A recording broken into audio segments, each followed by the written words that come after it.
¿Ven lo que estoy viendo yo? Sí. Sí, profe. Bien. Bueno, empezamos un poquito con lo que es el tono muscular y con lo que son las bases reflejas del movimiento como repaso general. Si todas estas clases, o por lo menos esta que es muy extensa, dejo estar de ser una clase totalmente teórica, ¿sí? Por ahí de pasar y dejar algunos conceptos tal vez un poco claros que hayan quedado medios tecleando, ¿sí? Todos estos PowerPoint ya se los pasé el día de ayer, ¿sí? Así que ya los tienen. Después mírenlos y utilícenlos como una simple guía nomás de los temas que van a aparecer en el canal de diapositiva. Bueno, como ya hemos definido muchas veces el tono muscular, pero nunca está de más volver a repasar cuál es el concepto. Es que el tono muscular dijimos que era la tensión ligera y constante que mantiene o que tiene un músculo sano, ¿sí?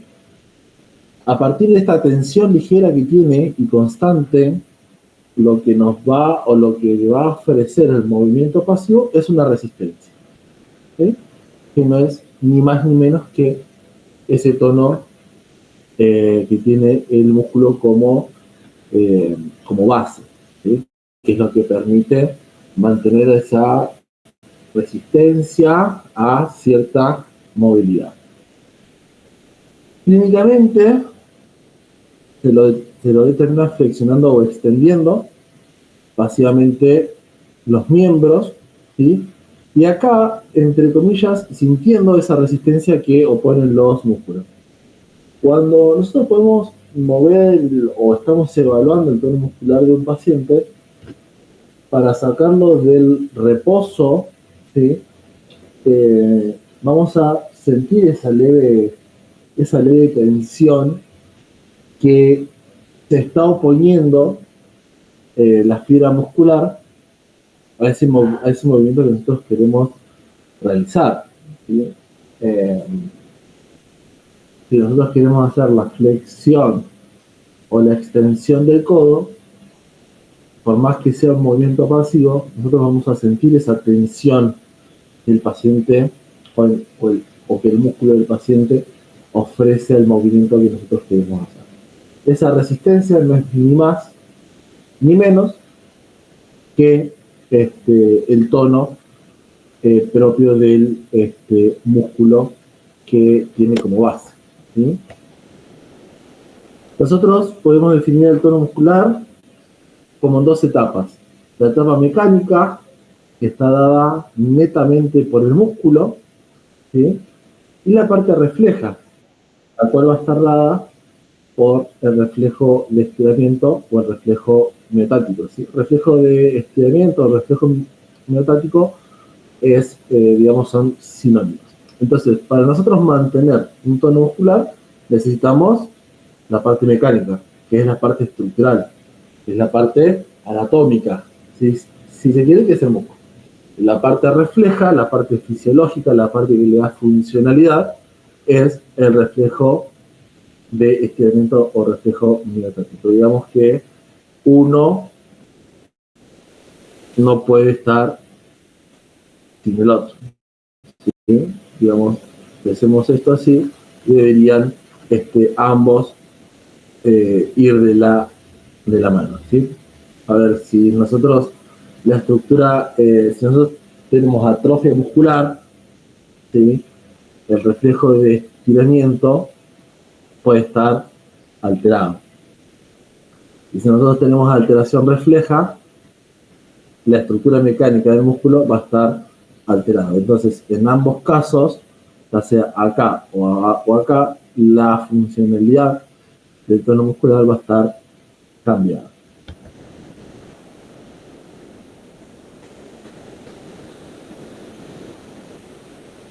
Les consulto, ¿puede ser que alguien quiera entrar? Ahí sí, hay una chica que quiere entrar. A ver. Hago un cachito acá.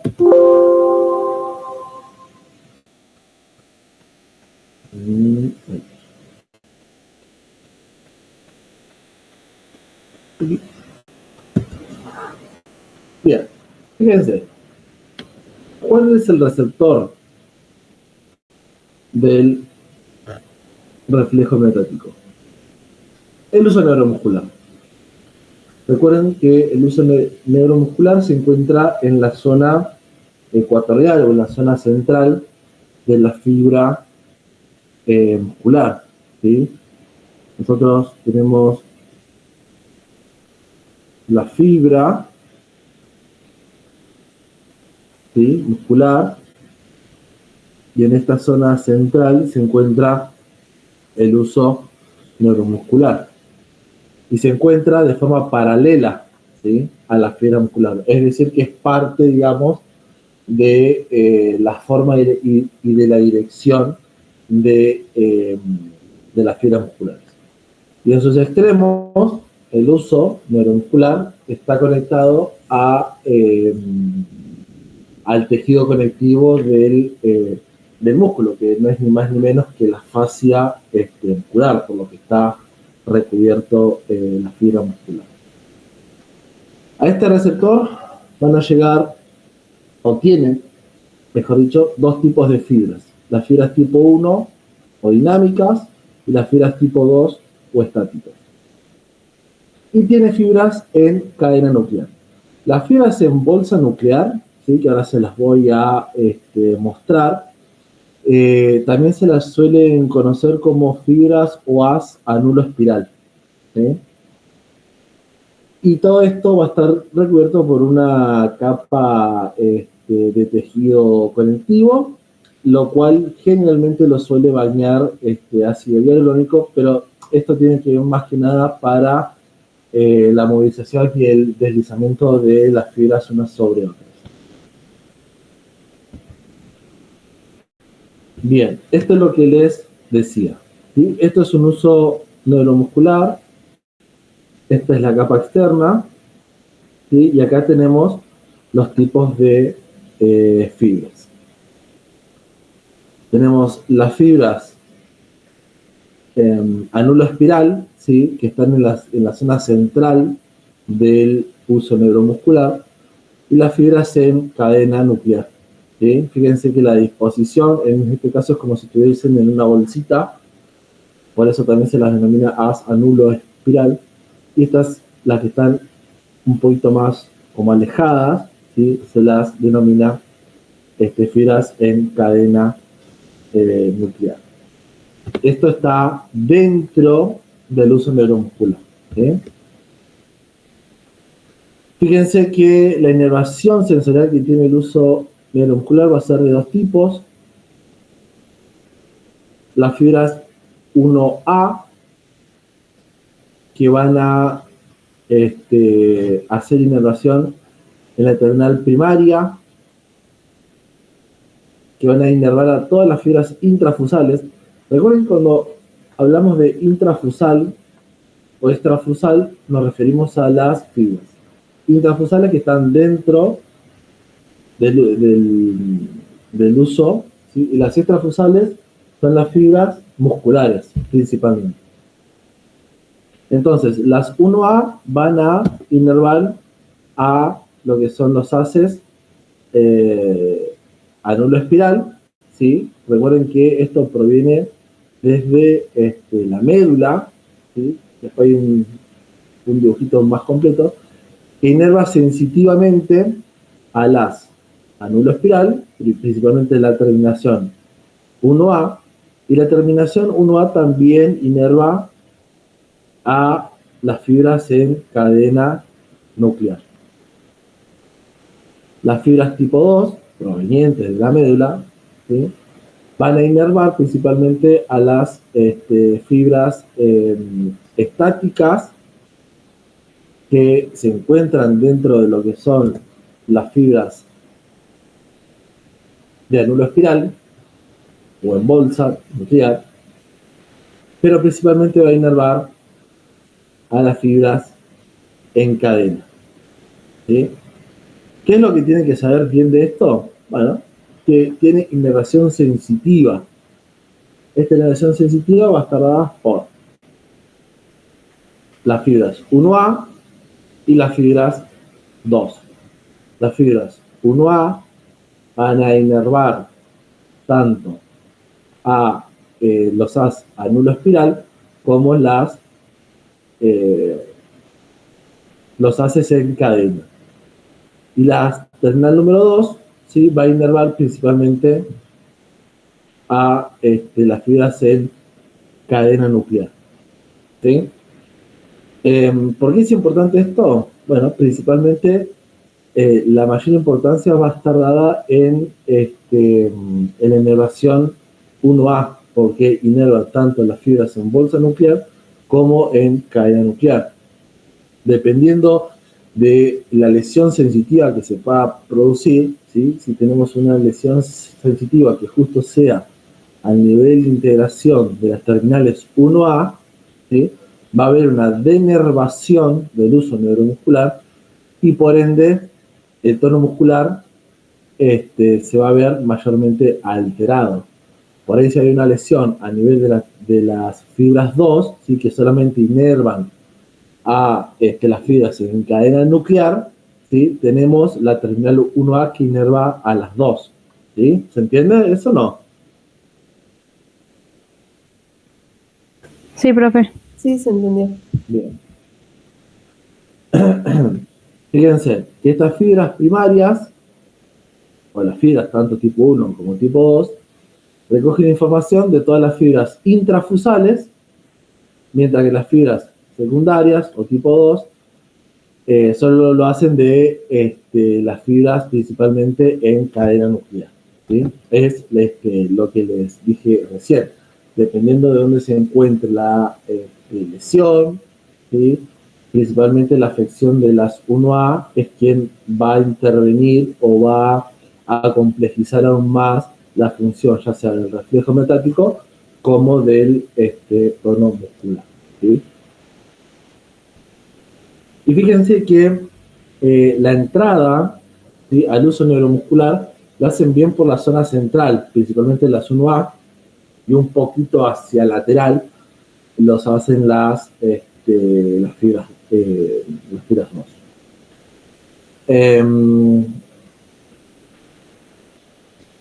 En sus extremos, fíjense, estos extremos como esas manchitas negras son los extremos contráctiles, ¿sí?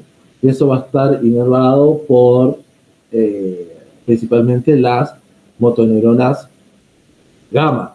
¿Sí? Estas motoneuronas gamma tienen integración en el asta anterior de la médula, que es quien va a generar, digamos, la respuesta ante el estiramiento. Si ustedes recuerdan, en las clases, a ver si puedo dibujar, porque no estoy pudiendo dibujar bien.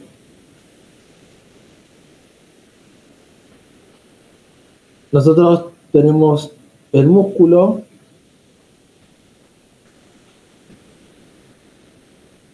a ver si va a hablar. Músculo, ¿sí?, que las fibras van así. Bueno, los extremos contráctiles, ¿sí?, si las fibras van de acá a acá, los extremos contráctiles van a ir de esta zona a esta zona, es decir, en forma contraria a esto. Entonces, cuando la fibra extrafusal se estire, ¿sí?, la zona contráctil se va a contraer. Pero ese estiramiento, ¿quién lo sensa? Bueno, principalmente esta zona, ¿sí?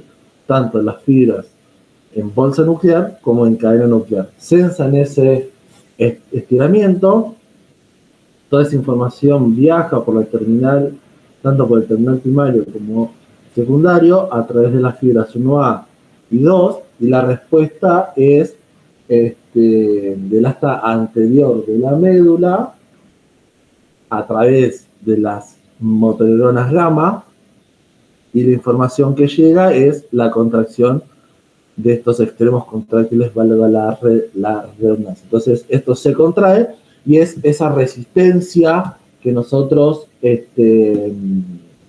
sentimos, ¿sí?, cuando movemos pasivamente el brazo o la pierna de un paciente. ¿Sí? Y ahí se puede integrar lo que es el reflejo metático en sí y podemos integrar el tono muscular por completo. Esto hablando de la regulación, digamos, periférica del tono muscular. ¿Me siguen? Sí, profe. Bien. Bueno, esto no tiene mucho sentido. Vamos a lo importante.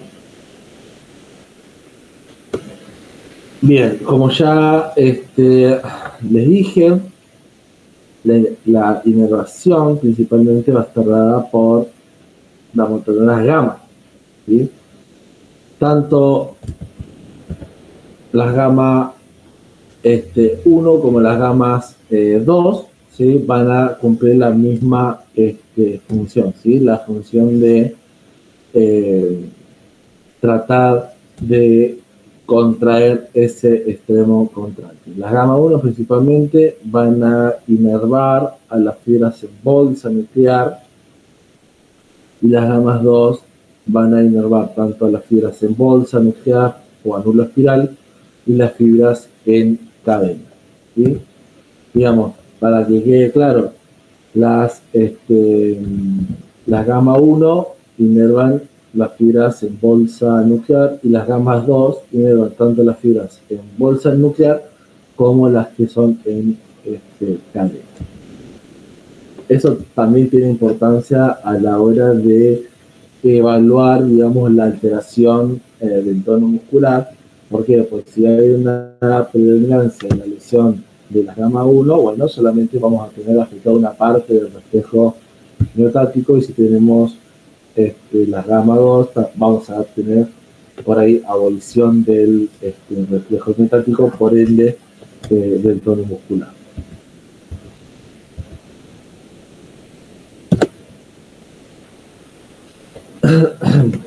Bueno, fíjense, esto era lo que les explicaba principalmente. Nosotros tenemos aferencias a partir de las 1A, que recuerden que inerva tanto a las fibras anulo espiral o en bolsa nuclear y las de cadena nuclear, ¿sí? Digamos, iban a ser las principales. Esto iba a ir hacia la asta posterior de la médula. Y acá fíjense que van a haber varias interconexiones. Dos interconexiones que van a estimular, una por un lado la motorneurona gamma, ¿sí? Y otra por otro lado la motorneurona alfa, que va a inervar a las fibras extrafusales, y una fibra o una interneurona, inhibitoria, que va a inhibir el músculo antagonista para que se pueda realizar, por ejemplo, la extensión de la rodilla. Pero todo esto nace a partir de del estímulo, ¿sí? Del uso neuromuscular, ¿sí? De las fibras del uso neuromuscular.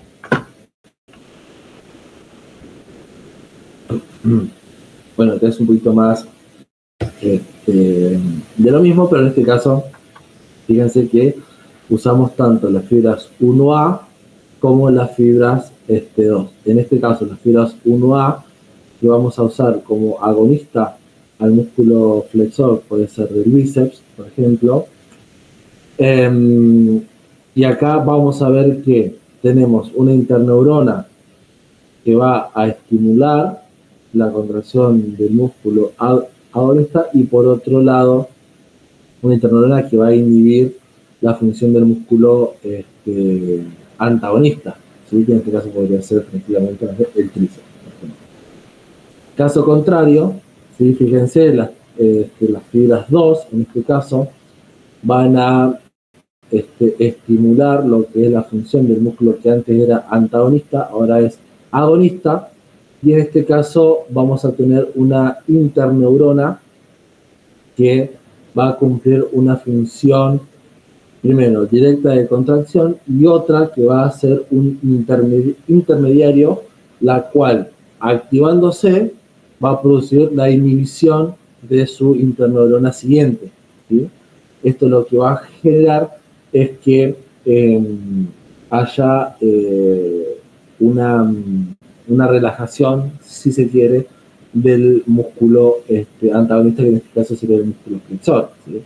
Esto, si yo lo corto acá y lo agrando, no es ni más ni menos que la función o la formación del microcircuito de Reinhardt, ¿sí? Recuerden que el microcircuito de Reinhardt tiene una regulación tanto periférica como central, ¿sí? En este caso la regulación periférica se da a partir de una interneurona, ¿sí? Que va, si se quiere, digamos, a activar o va a hacer sinapsis con una interneurona inhibitoria, ¿sí? Esta genera la activación de esta y por ende tenemos la relajación del músculo que antes era agonista, ahora pasa a ser antagonista.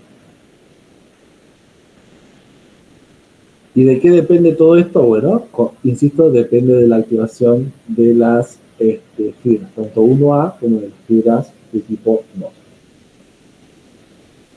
¿Me siguen? Sí. Sí, profe. Profe, una pregunta. Entonces, ¿el circuito de Reinhardt Sí. es esa neurona inhibitoria? Esta principalmente, sí. Bien, Pero gracias. el microcircuito, si bien es un microcircuito inhibitorio, sí puede ser tanto central como periférico. Tiene una regulación un poco más compleja, ¿sí? Acá se ve muy simple, pero en realidad es un poco más compleja, bastante más compleja. Pero básicamente a fines explicativos funcionaría más o menos así. Bien, gracias. Mira,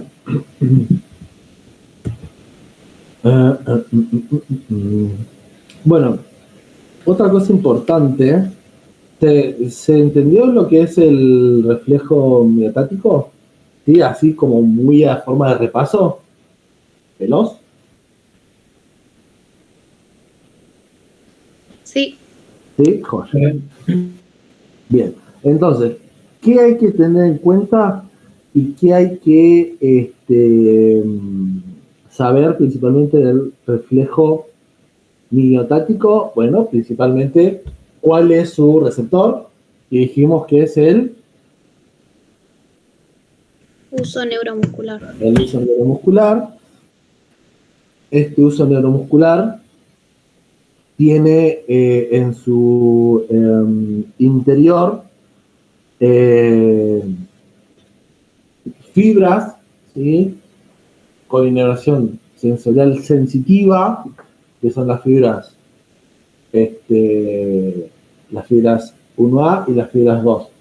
Estas fibras van a inervar a las fibras en bolsa nuclear o haz anulo espiral y las fibras en cadena nuclear, ¿sí? Y en sus extremos contráctiles, ¿sí? En sus extremos contráctiles tiene inervación motora, dada por las motoneuronas gamma, ¿sí? Recuerden que las fibras de los extremos contráctiles están o se contraen de forma inversa a las fibras extrafusales. ¿Sí? ¿Te aclaro eso? Y que es la base del tono muscular. Bien. El reflejo miotático inverso, ¿sí? Digamos, es, su propio nombre lo dice, inverso al reflejo miotático y tiene su propio receptor, que en este caso es el órgano tendinoso de Golgi. El órgano tendinoso de Golgi se ubica entre el músculo y el tendón y está formado por fibras de colágeno, fíjense, estas son las fibras de colágeno, y rodean al axón, y rodean al nervio con una especie de cápsula que es ni más ni menos que tejido conectivo, ¿sí? Entonces, fíjense, esta es la fibra muscular, ¿sí? O parte de la fibra muscular, y acá en el medio Fibra muscular acá arriba, tendón acá abajo. Y entre el tendón y la fibra muscular tenemos a nuestro buen amigo el órgano tendinoso de Golgi. Fíjense que está como inmerso entre medio, como si fuese una enredadera de fibras de colágeno, ¿sí? Y una capa de tejido conectivo que los cierra, ¿sí? Como que los envuelve. Y va a tener una terminal aferente, ¿sí? Digamos que llega a la zona, que es la terminal 1B, proveniente de la, o sea, es información, perdón, que va hacia la médula espinal, ¿sí? Ni más ni menos que información sensitiva. En este caso, por ahí lo que tiene el reflejo tendinoso de Golgi, que es un poco más complejo de interpretar, si se quiere, o de poner en funcionalidad su acción, ¿sí? O de interpretar, mejor dicho, cuál es su acción. ¿Por qué? Porque tiene mayor cantidad de circuitos, tanto de excitación como de inhibición. A ver, fíjense. En este caso, ¿sí? el estiramiento o el estrés mecánico que se sufre en la unión entre el músculo y el tendón va a hacer que la información viaje por las fibras 1B, ¿sí? Que es esta que va acá. Esta fibra 1B lo que va a hacer es varias cosas. Por un lado, va a inhibir dos mecanismos muy importantes que son que serían del músculo aferente, ¿sí? ¿Para qué? Para lograr que estos músculos tengan mayor elongación. Y por otro lado, el músculo que sería antagonista de esta acción, ¿sí? Se va a estimular. ¿Pero por qué se estimula? Porque yo necesito inhibir la función de estos dos músculos. A ver, tal vez poniéndolo con un ejemplo, por ahí se pueda llegar a interpretar de una forma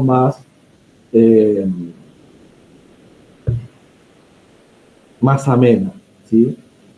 En el caso de que yo quiera activar el reflejo osteotendinoso, lo que voy a hacer es elongar, por ejemplo, el bíceps, ¿sí? Supongamos que ese bíceps tiene una retracción, ¿sí? Por ende, el paciente no puede llegar a la extensión completa del codo. ¿Me siguen? Sí, sí. Bien. Es decir, que yo voy a tener un tope mecánico, ¿ok? Que va a ser impedir, ¿sí? Totalmente la extensión del codo. Entonces, yo para usar el reflejo miotático inverso a mi favor, lo que voy a hacer es decirle al paciente, ¿sí? Que me haga fuerza hacia abajo, activando, en este caso, lo que sería el tríceps. Y de esa forma yo inhibo, ¿sí? Inhibo el músculo bíceps. ¿Me siguen? Profe, entonces sería inhibiendo el agonista y estimulando el antagonista. Claro, yo sí lo tengo en ese rango, ¿sí? Aproximadamente entre 8 y 10 segundos, lo que puedo conseguir es que ese reflejo miotático inverso que me está evitando que yo pueda estirar o elongar mayor cantidad o en un rango de movilidad más amplio el músculo bíceps, ¿sí? Cuando yo estimulo el tríceps, ¿me siguen? Y le digo al paciente que deje de hacer fuerza, el reflejo osteotendinoso se inhibe, se relaja el músculo tríceps y yo puedo llevar más allá del tope muscular que me había hecho el músculo del paciente, ¿sí? Por ejemplo, a ver si lo puedo graficar. Si yo le digo al paciente, a ver, No sé por qué no puedo dijoteca. Le digo al paciente que extienda lo que más pueda el codo, ¿sí? Y el codo lo tiene acá, ¿sí? Y este es el músculo. Yo le digo, bueno, a ver, baja más el codo. Este sería el codo.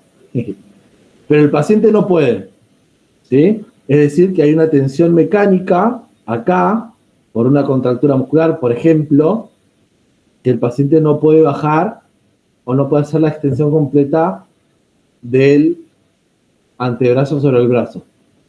¿Me explico ahí? ¿Me siguen? Ahí sí, profe. Sí. Bien. Pero como justo tengo el lavarropa atrás y me está distrayendo el fucking sonido. Bien. Bueno, cuando tengo este tope mecánico, ¿sí? Ese tope mecánico me lo captan los órganos tendinosos de Golgi, ¿sí? Yo para usar ese reflejo a mi favor, lo que le digo al paciente es que cuando llega a esta parte, me haga fuerza hacia abajo y yo le ofrezco resistencia a esa fuerza, ¿sí? Entonces lo que hago es activar el músculo tríceps. ¿Sí? ¿Me siguen? Sí. Sí, profe. Bien. Sí, profe. Anulo esta zona. ¿Sí? Por eso están estos signitos negativos. ¿Me siguen hasta ahí? Díganme si sí o si no, así prosigo con la explicación. Sí, profe. Bien. Sí. Ok. Pasados 10 segundos u 8 segundos, ¿sí? Esa acción de inhibición que me da el reflejo el reflejo miotático inverso producto de la estimulación del órgano tendinoso de Golgi, pasado esos 8 o 10 segundos se inhibe, ¿sí? Se inhibe. Y cuando se inhibe, yo le digo al paciente que deje de hacer fuerza hacia abajo con la resistencia que yo le estaba dando, y eso lo que me va a permitir es que el paciente pueda descender un poco más el brazo. Entonces, en vez de estar en esta posición, tal vez llega a esta posición. A ver, ahí, ¿sí? ¿Pero por qué? Porque yo utilicé el reflejo miotático inverso a mi favor. ¿Se entiende? Sí, profe. ¿Sí? Bien, qué bueno. Este reflejo está inhibido, o sea, no funciona en los pacientes que tienen hipertonía espástica, ¿sí? Por eso se produce el signo de la navaja, porque no hay esa inhibición, ¿sí? Que producen o que generan el órgano tendinoso de Golgi, ¿sí? No hay ese freno producto de el acortamiento muscular, sino que sale como si fuese una navaja. ¿Sí? Se abre con todo. Bien, última parte del tono muscular. Entonces, recuerden que el tono muscular va a estar, la base del tono va a ser el reflejo de estiramiento o reflejo miotático y va a estar acompañado por el órgano tendinoso, por el reflejo miotático o de estiramiento y el reflejo miotático inverso, ¿sí? ¿Cuál es la base principal del tono muscular? El reflejo miotático, ¿sí? El reflejo puro de estiramiento. Bueno, esto es lo que ya vimos. Vamos a la regulación periférica principalmente. Y después a la regulación central.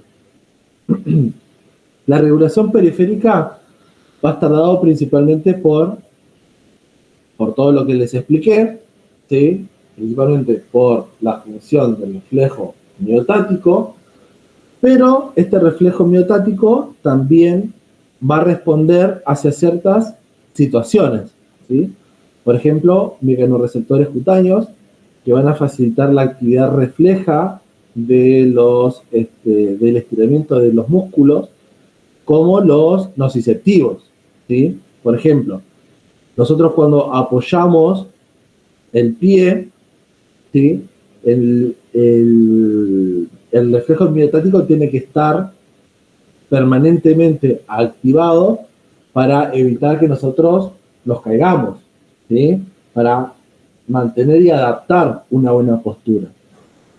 Y los estímulos nociceptivos o los receptores nociceptivos van a hacer que nosotros podamos adaptar un cambio de postura, ¿sí? Manteniendo la actividad muscular de forma sinérgica, ¿sí? Es decir, por ejemplo, como es en el caso acá, que esta persona se pincha o se quema el dedo, la reacción es de retirada, ¿sí? Y para evitar la pérdida del equilibrio, extendemos la pierna contraria. Si nosotros no tuviésemos la actividad del uso neuromuscular y del reflejo miotático, ¿sí? Para inhibir o estimular el músculo agonista o antagonista, nosotros perderíamos nuestro tono muscular y nos caeríamos, ¿sí? Por eso las personas, por ejemplo, que tienen o que sufren un accidente cerebrovascular y que quedan con alteración del tono muscular, tienen pérdida de estos movimientos, ¿sí? Si nosotros estimulamos el dolor o el reflejo de retirada de estos pacientes, lo más probable es que no lo puedan hacer, ¿sí? O que se caigan, porque pierden la regulación del tono del músculo, ¿sí? ¿Se entiende o no?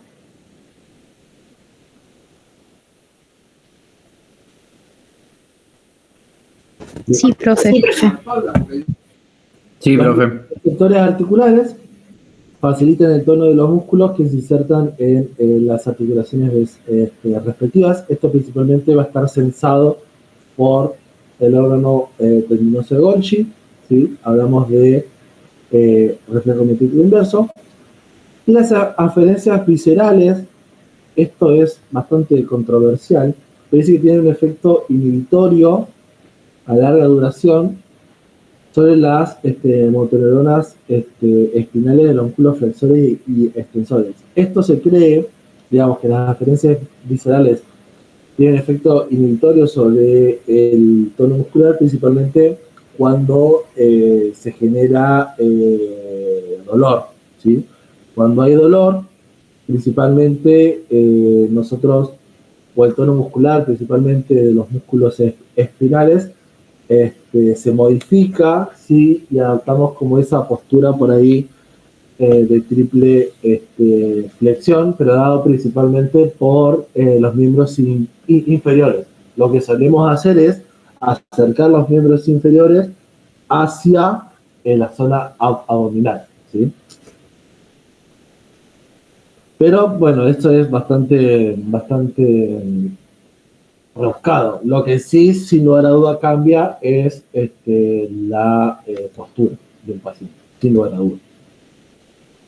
Y la regulación central, esto sí es un poquito más importante, va a estar dada por la formación reticular, ¿sí?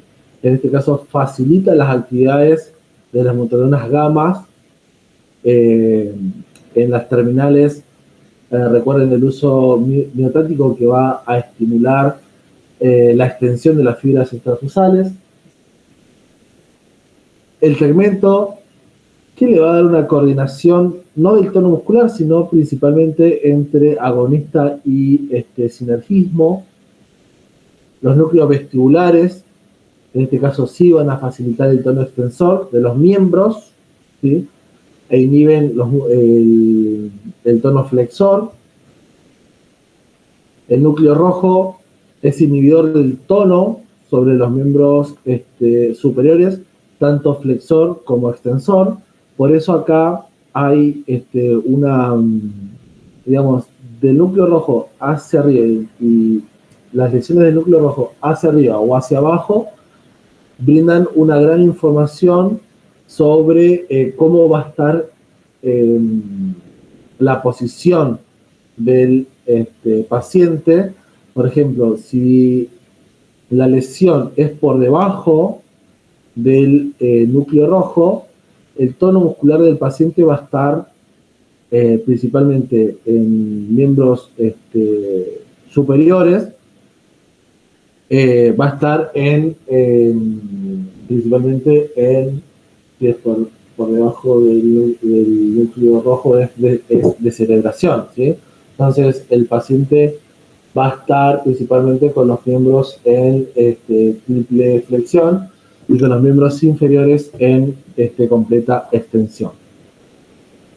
Y cuando es al revés, ¿sí? Cuando la lesión es por debajo del núcleo rojo, por encima del núcleo rojo, hablamos de que el paciente tiene una decorticación y ahí la posición de los miembros cambia, ¿sí? Los miembros superiores están en extensión y los miembros inferiores están en una leve flexión, pero predomina principalmente la extensión y la caída del pie, ¿sí? El pie se va totalmente hacia equino.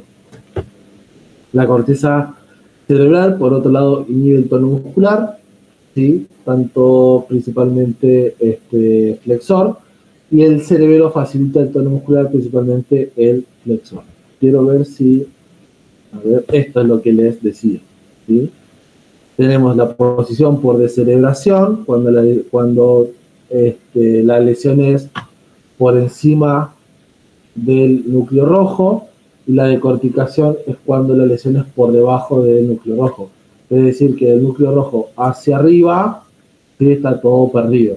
Y cuando la lesión es por arriba del núcleo rojo, quiere decir que todas esas estructuras por encima del núcleo rojo son las que van a estar principalmente alteradas. Por eso, dependiendo de dónde se encuentre la lesión, es la posición que adapta el paciente. Bien, recuerden que, volviendo a lo importante, la regulación periférica del tono principalmente va a estar dada por el reflejo miotático, y la regulación central va a estar dada por la formación reticular, el tegmento, los núcleos vestibulares, el núcleo rojo, la corteza cerebral y el cerebelo, ¿sí? Todas esas estructuras van a interactuar, vale la redundancia, con el tono muscular a nivel del microcircuito de Redenhausen, ¿sí? Recuerden que todas estas eferencias, ¿sí? Van a ser desde el encéfalo hacia la médula espinal, ¿sí? Y dependiendo cuál sea la interneurona, si es una interneurona inhibitoria o excitatoria, es como se va a ver modificado el tono muscular, dependiendo la postura que adapte el paciente. ¿Se entiende más o menos o no? Sí, profe, se escucha que se está cayendo su lavarropa. No, hace un quilombo impresionante. Cuando lo compré supuestamente era silencioso, pero aparentemente no, he sido engañado. Bien, ¿se entendió esto? ¿Sí o no? Sí, profe. Sí, bien. profe. Pasemos un poquito a esto.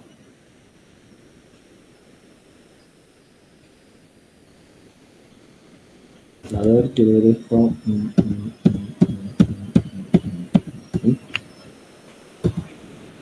Bien. Área motora. Principalmente estas cuatro, ¿sí? Son las que vamos a hablar. Área motora primaria, área motora suplementaria, área premotora y área motora del cíngulo, ¿sí? Donde las encontramos en la corteza motora principalmente. Por ahí el área motora del cíngulo, después le hacemos un apartadito. principalmente compuesta por un 72% de células piramidales y un 28% de células no piramidales. Las células piramidales van a ser rápidas y lentas. Tenemos que las rápidas tienen una capacidad de conducción de 27 metros sobre segundo, ¿sí? Actúan principalmente sobre las espinas dendríticas y tienen un potencial de acción breve y un periodo de hiperpolarización corto, ¿sí? Lo cual les otorga esa rapidez.